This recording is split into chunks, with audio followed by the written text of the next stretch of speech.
In the heart of the Pacific Ocean, 700 meters below the surface, something strange has been discovered. A huge geometric structure made of rock, so big it looks like it's man-made. It's called Yonaguni Monument. Some say it's proof of an ancient civilization that existed in the Pacific.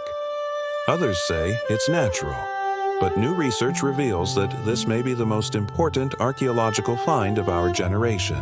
It was first spotted in 1986 by a Japanese scuba instructor who saw what he thought were unnatural formations in the ocean floor. Since then, expeditions have found thousands of objects from prehistoric times.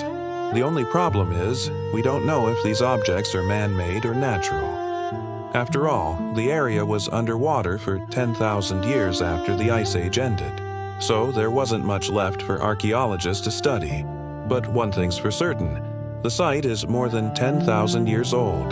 The findings at Yonaguni are remarkable because they prove that people lived across the globe at the same time. We've always thought humans developed separately until we started trading and communicating with each other about 6,000 years ago. But if there was a civilization in the Pacific around 10,000 BC, it would mean people weren't as primitive as we think.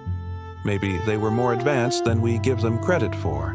Maybe they built ships and had astronomical knowledge that helped them navigate the oceans. We don't know yet, but it's a possibility. The archaeological record shows humans have been building things since the beginning. Stonehenge, Machu Picchu, and the pyramids were all constructed during prehistory when humans didn't have any written language. If we can understand how these ancient civilizations worked, it could change everything we know about human history. It could rewrite textbooks and redefine the origins of our species. But Yonaguni is in such poor condition that it will take years of excavating to understand what it was used for and who built it. And even then, there's no guarantee we'll find answers. For now, Yonaguni is a mystery. But there are other places across the planet where archaeologists have been able to piece together what happened. Places like the city of Heraklion, which once stood proudly on the northern coast of Egypt. Today, it's a pile of bricks and broken columns resting in the shallows of the Mediterranean Sea. To reach it, archaeologists had to dive down 30 feet and carefully excavate the debris. They uncovered streets and buildings frozen in time, shops filled with everyday items, and a harbor bustling with activity. The city was a melting pot of cultures, home to Greeks, Romans, Persians, and Egyptians. But suddenly, around 393 AD, the sea rose and swallowed the city. No one knows exactly why. Perhaps a tsunami struck, or maybe the water level rose slowly but steadily, inching closer and closer to the city until it was completely underwater.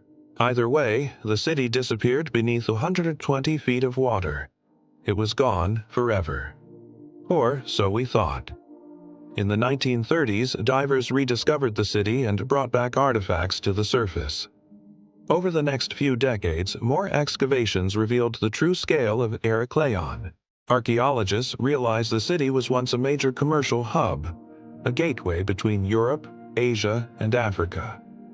Goods from across the known world passed through its docks, including ivory, gold, incense, and wine. But the city wasn't just a trading post. It was also a cultural center, home to artists, philosophers, and scholars. One of the city's most famous residents was Hypatia, a mathematician and astronomer who lived in the 4th century AD. She was the head of the Library of Alexandria and one of the most respected scholars of her day. But in 415 AD, she was murdered by a Christian mob.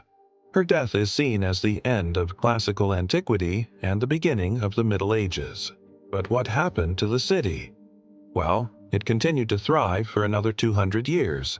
That is until the water rose and swept it away.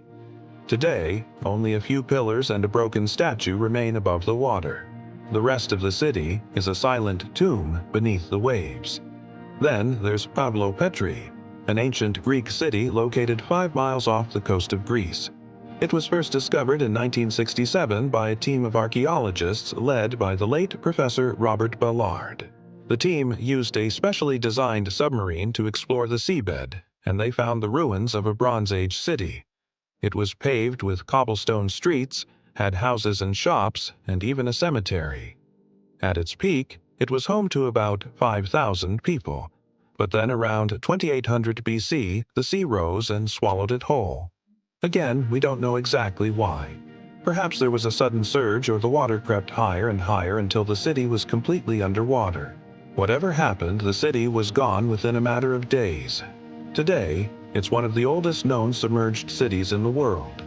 It gives us a rare glimpse into the lives of the people who lived there. But it's also a warning of what might happen again in the future. As sea levels rise, coastal cities are at risk of being swallowed by the waves. Who knows when the next great city will meet this fate? But these are just a few examples of ancient cities that were lost to the sea. There are probably many others that we haven't discovered yet. But here's the real question. Why did these cities sink? Was it natural disaster or human error? The answer is a little bit of both. Most of these cities were built on low-lying coastal plains. They were close to the sea because that's where trade routes passed. But that also made them vulnerable to flooding. When a storm surge or high winds caused the sea to rise, these cities were the first to go under. Sometimes a drought would make the soil so loose that it collapsed and sank into the water. Other times, a tsunami would strike without warning and sweep everything away. But humans weren't entirely innocent either. Many of these cities were built on fragile ecosystems. They cut down trees, drained swamps, and filled in marshes. They used up all the resources and destroyed the very things that kept them alive. As a result, the land couldn't support them anymore, and it fell apart. There are other theories too. Some people believe that Atlantis was a real place, not just a mythical one. They think it was a real city that sank beneath the waves, just like Plato described. If that's true, then who knows how many other cities have met the same fate? We can't know for sure, but one thing is certain, the ocean is full of secrets. And as sea levels rise, more and more of these secrets are being revealed. Who knows what other wonders and mysteries await us in the deep, dark water? What do you think? Let me know your thoughts in the comments. And don't forget to subscribe for more videos like this one. Thanks for watching. See you next time.